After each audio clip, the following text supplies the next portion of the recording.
गणपते नमः श्रीमात्रे नमः श्री वाराहिदेव्ये नमो नमः। Welcome to our YouTube channel Chagantipati talks.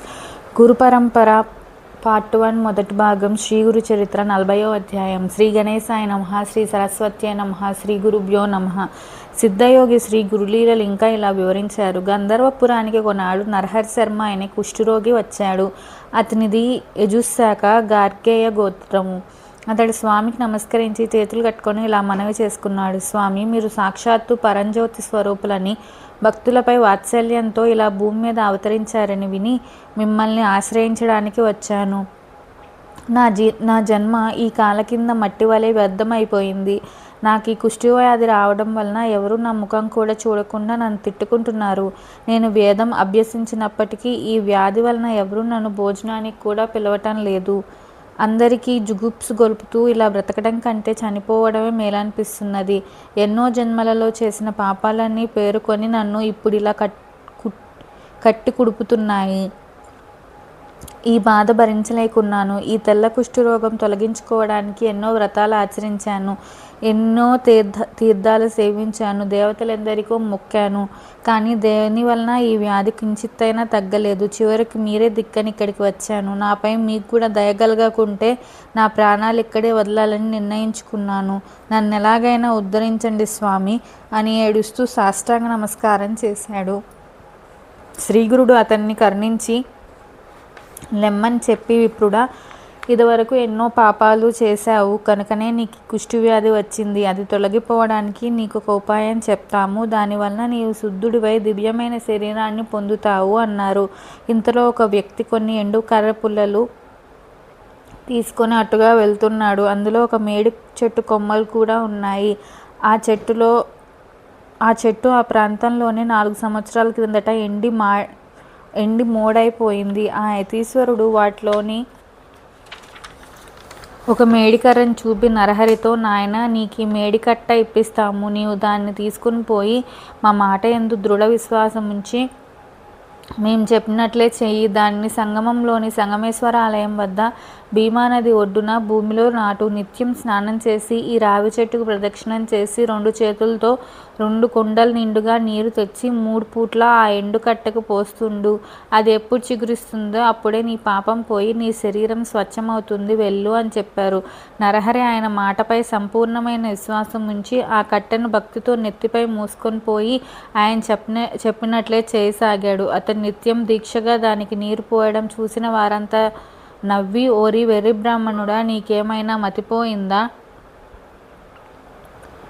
నీవు ఎన్ని రోజులు ఇలా నీళ్లు పోస్తే మాత్రం ఆ ఎండుకట్ట మళ్ళీ చిగురిస్తుందా? నిజంగా నీ మీద శ్రీగురుడికి దయ కలిగితే ఇదంతా ఎందుకు? అనుకున్నది వెంటనే జరిగిపోదా? నీకు ఈ జన్మలో ఈ రోగం కుదిరే యోగ్యత లేదని సూచించడానికే శ్రీగురుడు నీకు ఇలా చెప్పారు. అటువంటప్పుడు ఈ జబ్బు తోడు ఇంత ప్రయాస ఎందుకు అని నిరుత్సాహపరుస్తుండేవారు. ఇలా ఒక వారం రోజులు గడిచిపోయాయి. అతడు మాత్రం తన విశ్వాసం కొంచెం కూడా విడవక ఈ భూమి మీద మహాత్ములు పలికిన మాటలు ఎంత అమోఘమైనవి.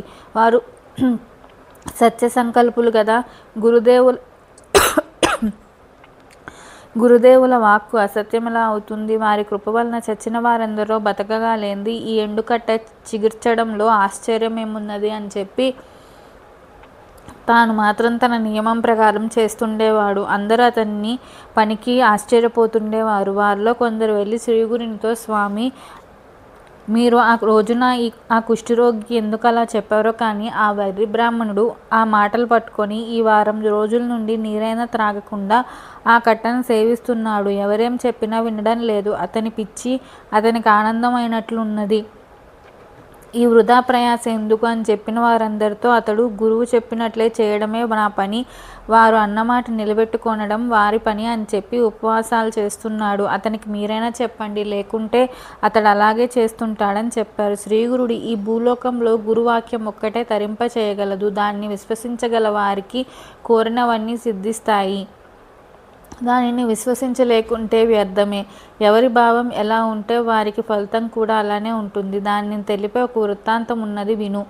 దేవత, మంత్రము, వైద్యుడు, పుణ్యతీర్థము, గురువు వీటి పట్ల ఎవరికి ఎలాంటి భావం ఉంటుందో వారి ప్రాప్తం కూడా అలానే ఉంటుంది. ఈ సంసార సాగరాన్ని దాటడానికి దృఢమైన భక్తితో, యుక్తితో గురువుని సేవించడమే అన్నిటికంటే సులభమైన సాధనం. గురువే సాక్షాత్తు పరమేశ్వరుడు అన్న భావనతోనే సేవించగల వారికి ఫలితం వెంటనే లభిస్తుంది. పూర్వం పాంచాల దేశాన్ని సింహకేతు అనే రాజు పరిపాలిస్తూ ఉండేవాడు. అతని కొడుకు ధనంజయుడు ధార్మికుడు. ఒకసారి ఆ రాజకుమారుడు వేటకని నిర్జనమైన ఒక మహారణ్యానికి వెళ్ళాడు. అతడు చాలాసేపు వేటాడి బాగా అలసిపోయాడు. అతనికి బాగా దాహం వేసింది. అప్పుడు ఒక బోయవాడు ఒక కొలను వద్దకు అతన్ని తీసుకుపోయాడు. ధనంజయుడు దాహం తీర్చుకొని ఆ పక్కనే ఉన్న ఒక దేవాలయానికి వెళ్ళి అక్కడ విశ్రాంతి తీసుకున్నాడు. ఆ దేవాలయంలో ఒక పక్కన పడి ఉన్న ఒక శివలింగాన్ని ఆ బోయవాడు తీసుకొని దాన్ని తదేకంగా చూస్తూ ఎంతోసేపు ఉండిపోయాడు. రాజకుమారుడు అది చూసి నీకు ఈ లింగం ఎందుకు అని అడిగాడు. బోయవాడు, అయ్యా, నాకు చాలా కాలంగా శివపూజ చేసుకోవాలనే కోరిక ఉన్నది. శివలింగం అన్నిటికంటే ప్రశస్తమైనదన్న భావంతో తీసుకున్నాను అన్నాడు. ధనంజయుడు సంతోషించి, ఇది అన్నిటికంటే ప్రశస్తమన్న మాట నిజమే, కనుక నీవు దీన్ని భక్తితో పూజించుకో అన్నాడు. అప్పుడు ఆ బోయవాడు, అయ్యా, నేను అడవిలో పెరిగిన వాడను. దీన్ని ఎలా పూజించాలో నాకు తెలియదు. దయతో దీన్ని పూజించే విధానం చెప్పండి.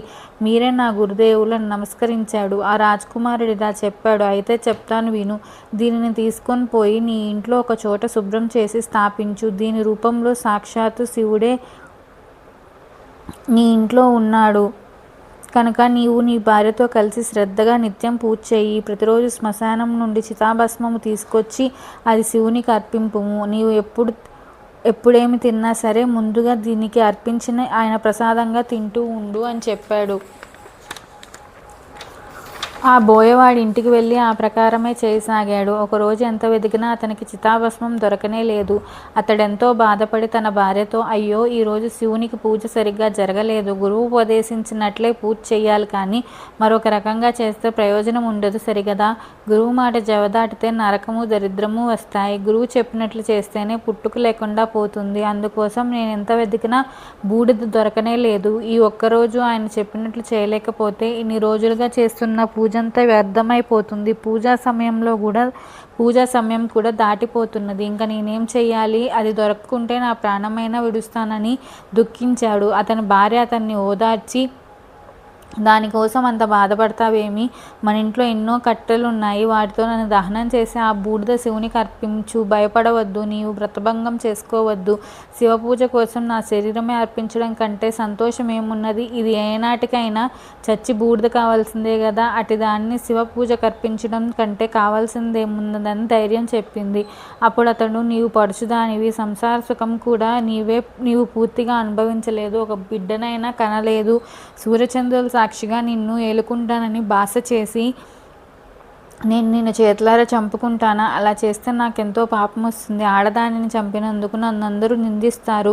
అంతటి పాపం చేస్తే శివుడు కూడా నన్ను క్షమించడు. నీ తల్లిదండ్రులకు కూడా అన్యాయం చేసిన వాడినవుతాను అంటూ వలవల ఏడ్చాడు. ఆమె, నీకింత వెర్రి, నాపై నీకెంత మోహం ఎందుకు? నీటి బుడగలాగా ఈనాడు ఉన్న శరీరం రేపు లేకుండా పోతుంది. పుట్టిన తర్వాత ఎవరైనా చావాల్సిందే కదా. నా తల్లిదండ్రులు నన్ను నీకు అప్పగించాక నేను నీదానినే కదా. నేనేమైనా పరాయిదాన్నా? నీలో భాగాన్నే కదా. శివుని కోసం నీవు నన్ను దహనం చేస్తే నీ ప్రాణాన్ని అర్పించినట్లే అవుతుంది. నీ ప్రాణాన్నైనా నన్ను శివునికి అర్పిస్తే అందులో తప్పేమిటి? అది నా అదృష్టమే కదా. అలా చేస్తే శివుడు మన ఇద్దరిని రక్షిస్తాడు అని పట్టుబట్టి చివరకు అతను ఎలాగలో ఒప్పించింది. అప్పుడు ఆమె ఇంట్లోకి వెళ్ళి తలుపులు వేసుకొని ఇంటికి నిప్పు పెట్టమన్నది. అతడు అలానే చేసి సర్వం భస్మమైపోయాక దాన్నంతా భక్తితో శివలింగానికి అర్పించి కృతార్థున్నవ్వగలిగానని ఎంతో ఆనందించాడు. తర్వాత ఏకాగ్రమైన మనస్సుతో హృదయపూర్వకంగా శివునికి నమస్కరించి అలవాటు ప్రకారం ప్రసాదం తీసుకోవడానికి రమ్మని తన భార్యను కేక వేశాడు. శివుని అనుగ్రహం వలన ఆమె తిరిగి బ్రతికి శరీరంతో నడిచి వచ్చింది. వారిద్దరూ శివుని ప్రసాదం తిన్నాక చూస్తే వారి ఇల్లు వెనకటి వలె చెక్కు చెదరకుండా నిలిచి ఉన్నది. శబరుడు ఆశ్చర్యపడుతుంటే అతని భార్య, స్వామి, 4 పక్కల ఇల్లంటుకుని మండుతున్నా కానీ నాకదేమో ఎక్కడలేని చలి పుట్టింది. నేను ముడుచుకొని పడుకోగానే గాఢంగా నిద్ర పట్టింది. తర్వాత ఏమైందో నాకు తెలియలేదు.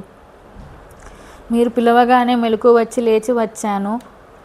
ఆహా, ఏమి ఈశ్వరుని లీల అనగానే శివుడు వారికి సాక్షాత్కరించాడు. వారు నమస్కరించగానే జీవితాంతంలో వారు 1,000,000 సంవత్సరాలు స్వర్గలోకంలో నివసించేలా వరమిచ్చి అదృశ్యమయ్యాడు. దేనియందైనా పూర్ణ విశ్వాసం ఉండాలే గాని ఎంతటి ఫలితమైనా లభించగలదు. కనుక ఆ కుష్ఠిరోగి అయిన నరహరి చేస్తున్న సేవకు ఫలితం ఉండకపోదు. ఎవరి భావానికి తగిన ఫలితం వారికి తప్పక లభిస్తుంది అన్నారు శ్రీగురుడు. కొద్దిసేపట్లో స్వామి స్వంగమానికి వెళ్ళి అక్కడ తమ అనుష్ఠానం పూర్తి చేసుకొని ఆ కుష్ఠిరోగి వద్దకు వెళ్ళారు. అతడు ఆయన చెప్పినట్లే ఎంతో భక్తి శ్రద్ధలతో చేస్తుండటం చూసి ఆనందించారు. నరహరి ఆ కట్టకు నీరు పోసి ఆయన వద్దకొచ్చి నమస్కరించాడు. ఆయన తమ కమండలంలోని నీరు తీసి ఆ ఎండిన మేడికర్ర మీద జల్లారు. మరుక్షణమే అది చిగిర్చింది. అనుష్ఠానానికని సంగమానికి వచ్చిన వారంతా ఆశ్చర్యచకితులై చూస్తూ ఉండగానే అది పెరిగి చిన్న మేడి చెట్టయింది. నివ్వెరబోయి దాన్ని చూస్తున్న నరహరికి కూడా కుష్ఠిరోగం అదృశ్యమై అతడి శరీరం బంగారు ఛాయతో మెరిసిపోసాగింది. అతడు ఆనంద బాష్పాలు రాలిస్తూ శ్రీగురుని పాదాలకు భక్తితో నమస్కరించాడు. శరీరం అంతటా రోమాంచితమవుతుంటే పారవస్యంతో శ్రీగురుణ్ణి ఇలా స్తుతించాడు. 1,000,000 సూర్యుల తేజస్సు, 1,000,000 చంద్రుల చల్లదనము గలిగి దేవతలందరి చేత పూజించబడే విశ్వాశ్రయుడు, భక్తప్రియుడు, శ్రేష్ఠుడైన అత్రిపుత్రుడైన ఓ నృసింహ సరస్వతి స్వామి, నీకు నమస్కారము. నన్ను రక్షించు. మోహాపాసం అనే అజ్ఞానాంధకారాన్ని నశింపజేయగల జ్ఞానసూర్యుడవు, విశాలమైన నేత్రము గలవాడవు, భక్తులకు వరములిచ్చే లక్ష్మీపతివైన ఓ నృసింహ సరస్వతి, నీకు నమస్కారము. నన్ను రక్షించు. మనసులో ఉద్భవించిన అరిషడ్వర్గం అనే మదగజాన్ని శాసించగల అంకుశము వంటి వారు మీరు. సత్యము సర్వానికి సారభూతమై ఉన్న పరమాత్మతత్వమే మీరు. భక్తవత్సలుడు, సర్వభూతకర్త అయిన పరమాత్మ యొక్క అవతారాలన్నింటిలో శ్రేష్ఠుడైన శ్రీ వల్లభ, ఓ నృసింహ సరస్వతి, నీకు నమస్కారము. ఆకాశము, వాయువు, తేజస్సు, జలము, భూమి అను పంచభూతాత్మకమైన సృష్టికి కర్తవై ఉండి సూర్యచంద్రులై నేత్రములుగా గల సర్వసాక్షివి నీవు. జీవులపై నీకు రాగద్వేషాలు లేకున్నా నీవు భక్తుల పాలిట కామధేనుబవు. ఓ శ్రీ గురు నృసింహ సరస్వతి, నీకు నమస్కరిస్తున్నాను. నన్ను రక్షించు. తామర రేకుల వంటి కన్నులు కలిగి పూర్ణచంద్రుని వంటి తేజస్సు గల ఓ శ్రీ గురు, ప్రచండమైన పాపాలను పారద్రోలడానికి దండము ధరించి యతివేషధారులైన నృసింహ సరస్వతి, నీకు నమస్కరిస్తున్నాను. నన్ను రక్షించు. మీ పాద కమలాలను వేదాలు, శాస్త్రాలు స్తుతిస్తున్నాయి. నాదబిందు కళాస్వరూప, నీవు వాటికి కూడా అతీతుడివై ఉండి 3 విధములైన తాపాలతో పీడించబడుతున్న భక్తుల పాలిట కల్పవృక్షమా, ఓ నృసింహ సరస్వతి, నీకు నమస్కారము. నన్ను రక్షించు. అష్టాంగ యోగ తత్వనిష్టతో ఆత్మసంతుష్టువై ఉన్న జ్ఞానసాగర, కృష్ణవేణి పంచనదీ సంగమ తీర నివాస, కష్టాలను దైన్యాన్ని దూరం చేసి భక్తులకు కోరినవన్నీ ప్రసాదించి తృప్తినిచ్చు నృసింహ సరస్వతి, నీకు నమస్కరిస్తున్నాను.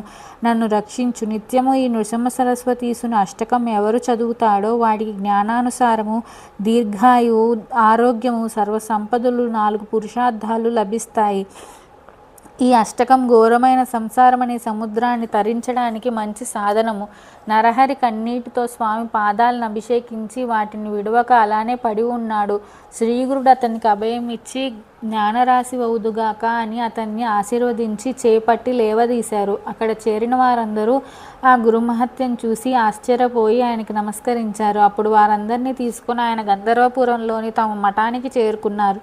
ఆ గ్రామంలోని వారందరూ ఆ లీలల గురించి విని భక్తితో శ్రీగురుని దర్శించి ఆయనకు ఆరతులిచ్చారు. నరహరి ఆనాడు వారందరికీ సమారాధన చేశాడు. తర్వాత శ్రీ గురుడు అతన్ని దగ్గరగా పిలిచి, నాయన, నీ పట్ల మాకెంతో ప్రీతి కలిగినది.